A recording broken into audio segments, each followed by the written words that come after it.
They mauled the world's deadliest strikers in cold blood. Oh my God! They fought as if the only honorable path to victory was to sever the other heads clean off.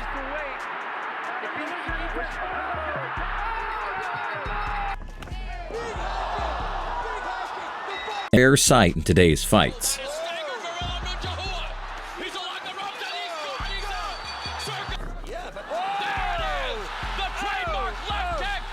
They are Pride veterans who blazed trails and elevated mixed martial arts to the next level, creating jaw-dropping moments like the 21 you'll witness next.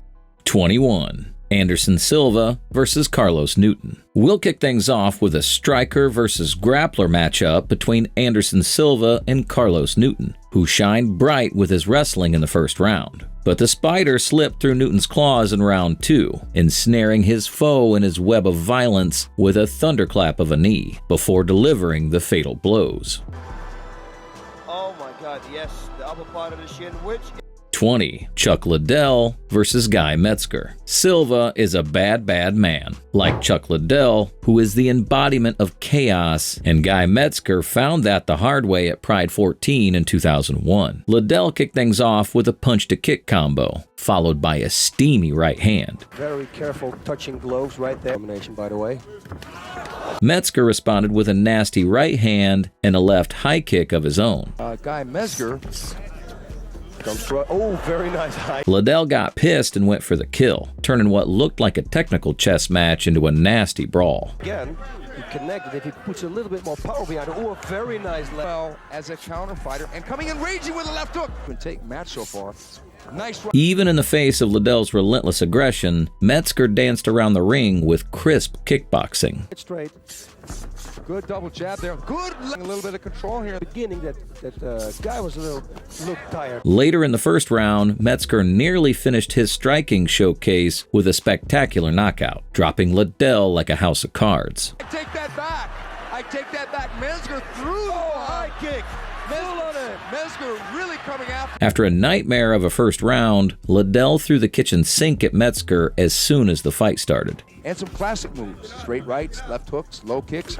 Ooh. And just 21 seconds in, he folded Metzger like a lawn chair. Get control. Oh. It's a knockout. Oh my it's a God. knockout.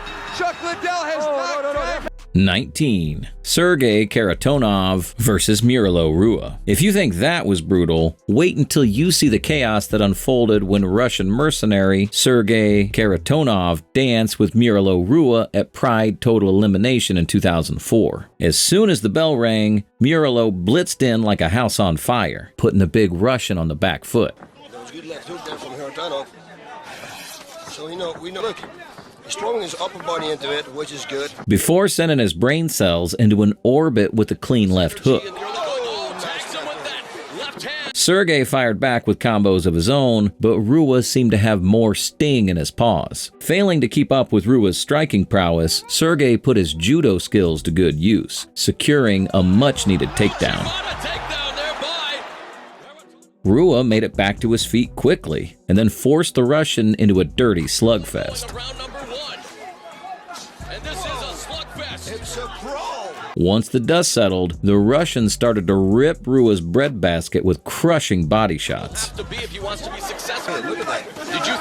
that they would be standing to the ground? But so far we're seeing that he is a very effective striker. And that turned out to be the game changer. 18. Wanderlei Silva versus Kazushi Sakuraba. The 2003 Pride Middleweight Grand Prix opening round matchup between Wanderlei Silva and Kazushi Sakuraba was just as steamy. Having beaten Sakuraba twice already, and by knockout, Silva came out buzzing with confidence.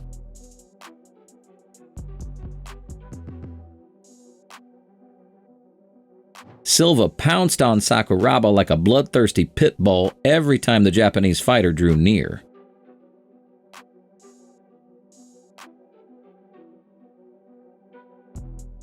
And the legend was ultimately torn to shreds for continually toying with fire.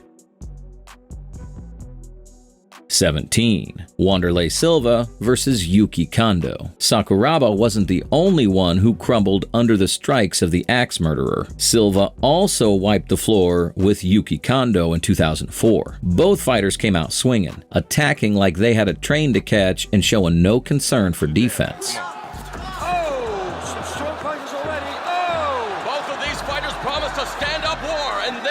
Kondo dished out a variety of kicks and punches to Silva. Oh, nice high kick. He wants the knockout To nobody. Condo comes in and misses with Silva's menu mainly had punches, but they packed more heat. so you know it will bring itself to you. And if you go looking for it, you might run on a punch. Definitely some respect here Whoa, now. look at Silva that. with the combination kick delivered by Condo.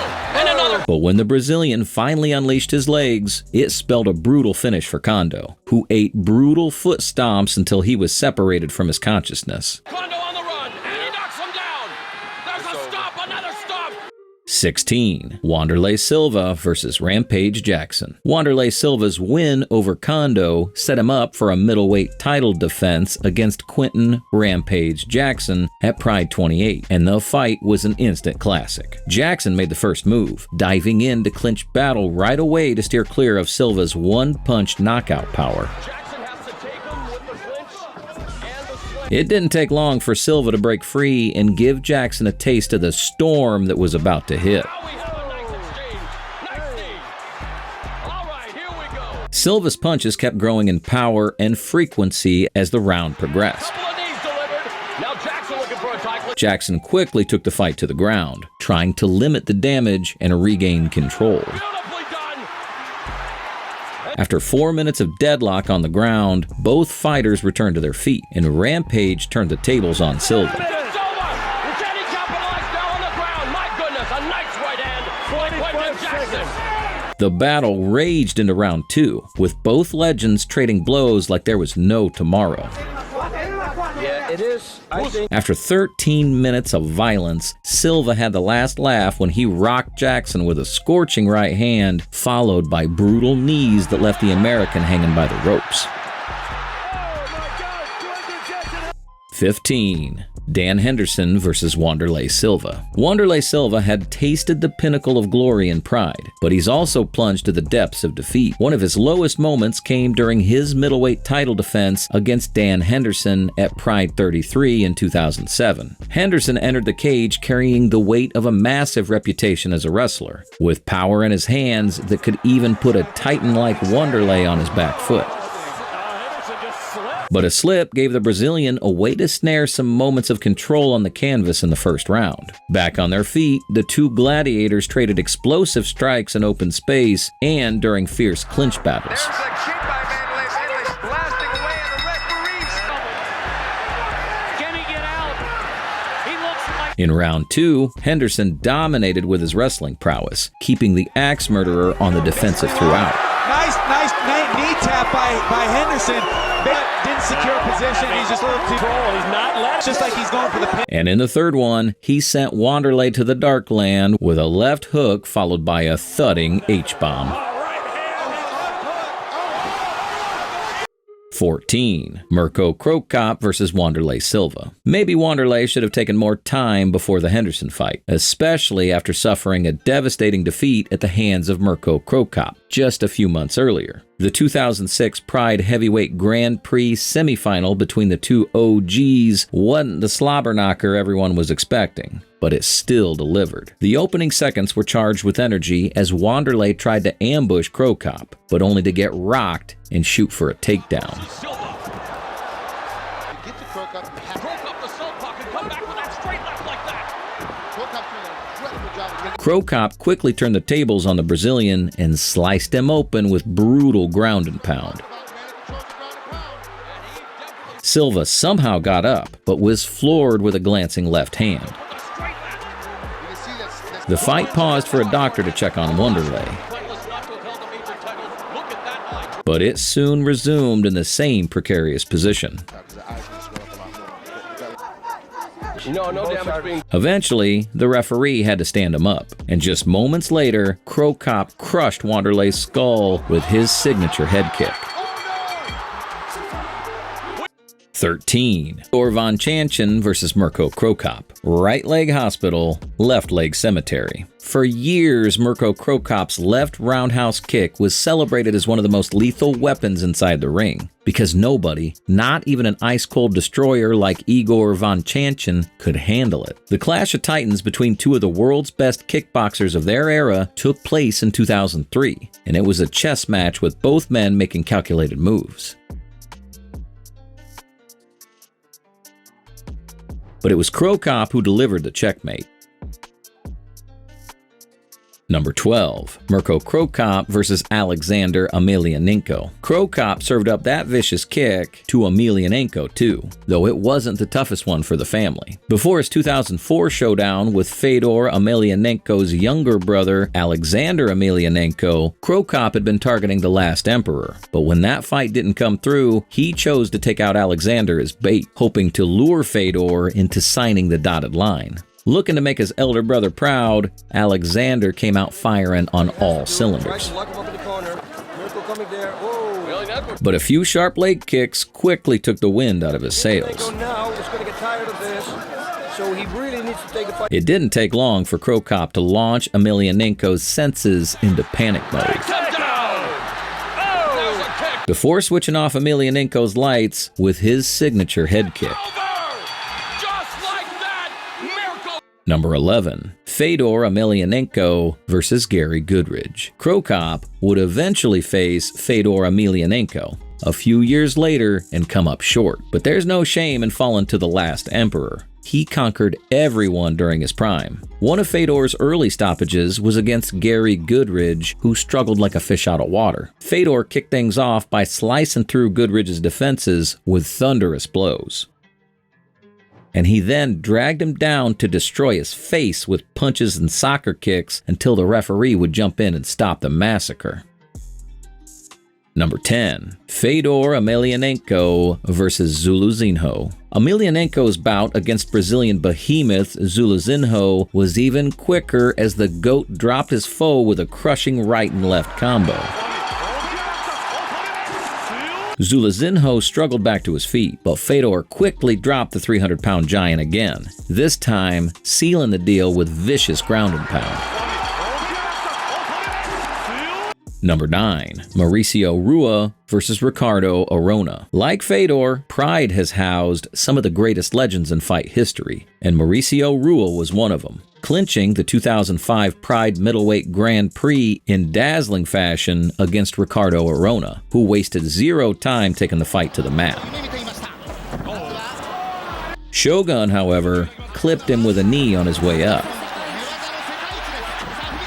Shogun rocked Arona with a few more crushing strikes, forcing the latter to dive in for a desperate takedown.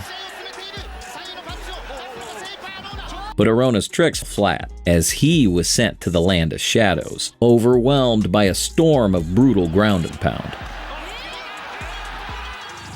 Number 8. Rampage Jackson versus Ricardo Arona.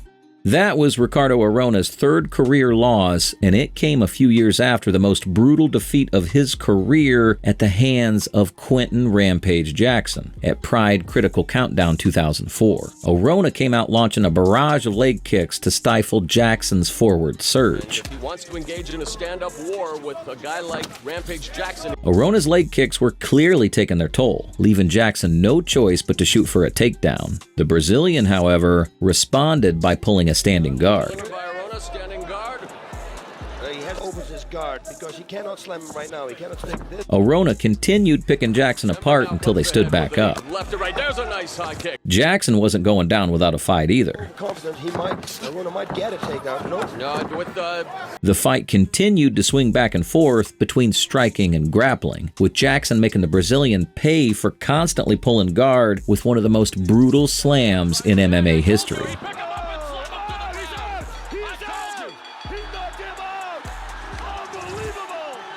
Number 7. Alexander Emelianenko versus Ricardo Moraes. Now, a little earlier, you witnessed Alexander Emelianenko absorbing a brutal beating from Merco Crocop. But in this next clip, he turns the tables and becomes the hammer instead of the nail when he faces Ricardo Moraes. The fight lasts barely 15 seconds as Emelianenko rattles Moraes with a two-punch combo.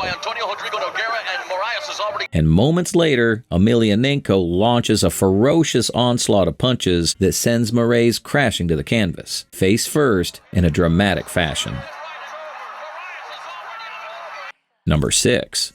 Gary Goodridge versus Don Frye. Just like Alexander Emelianenko, Gary Goodridge experienced his share of highs and lows. There were moments when he was the nail, but other times he became the hammer, especially in his trilogy against Don Frye, where he ultimately had the last laugh. After 2 previous losses to Don Frye, Goodridge came out swinging for the fences in the first round of the trilogy.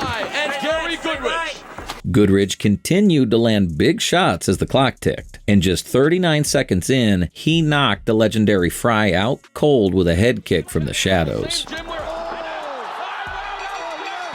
Number 5. Fedor Belfort versus Kazuya Takahashi. Next up is Fedor Belfort, because can any Pride compilation be complete without this Brazilian powerhouse? In his heyday, Belfort was a ruthless predator, wielding a deadly touch, and Kazuya Takahashi learned this the hard way when they squared off in 2006. Early on, Takahashi was the more active fighter, relying on low kicks to keep the relatively quiet Belfort at bay. But when Belfort finally decided to strike, Takahashi lost track of his whereabouts in a blink. It was like a bolt of electricity. Number 4. Takanori Gomi versus Ralph Gracie. Like Fedor Belfort, Takanori Gomi was another Pride legend who holds the record for the fastest knockout in the promotion's history against Ralph Gracie. And spoiler alert, it was 7 seconds. As soon as the fight kicked off, Gracie charged in recklessly for a takedown, but was met with a thunderous knee that sent him to the canvas. Gomi wasted no time as he landed more knees on the dazed Gracie to seal his fate in an instant. The fight was over before it even started. Number 3. Takanori Gomi versus Luiz Azeredo. 3 wins later, Takanori Gomi took out another Brazilian in the form of Luiz Azeredo, who stormed out like a house on fire, rocking Gomi early and throwing everything but the kitchen sink at him. Look at this. Gomi weathered the storm, but soon found himself on shaky ground again after a sharp switch kick. With Gomi battered and bruised, all Azeredo needed was to seal the deal with a decisive finish. But just when it seemed Gomi was on the brink of doom, he rose from the shadows and sent his foe to a place where time does not exist. Number 2. Ramo Thierry Sukuju versus Antonio Rogério Nogueira. From gritty comebacks to shocking upsets, Pride was your money's worth at every turn. But nothing sent shockwaves through the fight world quite like Ramo Thierry Sukuju's thunderous debut against Antonio Rogério Nogueira. Sukuju wasted no time dismantling the Brazilian. He kicked off with a devastating low and high kick combo, and then capped off a career-defining win with a high kick followed by a left hook to send the legend to the Shadow Realm. It was one of the most shocking upsets of its era. Number 1. Igor Vonchanin versus Francisco Bueno. The final knockout of the night features the ice-cold Igor Vonchanin, who lived up to his moniker and produced a befitting stoppage against Francisco Bueno at Pride 8 in 1999. For as long as the fight lasted, Vonchanin stalked Bueno, who looked a bit on edge as he kept retreating. But that anxious energy only fueled Vonchanin's hunt. When the Ukrainian finally pulled the trigger, it was lights out for Bueno. So these were the most brutal knockouts in Pride history. Share your thoughts in the comments below. If you enjoyed the video, don't forget to subscribe to our channel and turn on those notifications. Thanks for watching, and we'll catch you in the next one.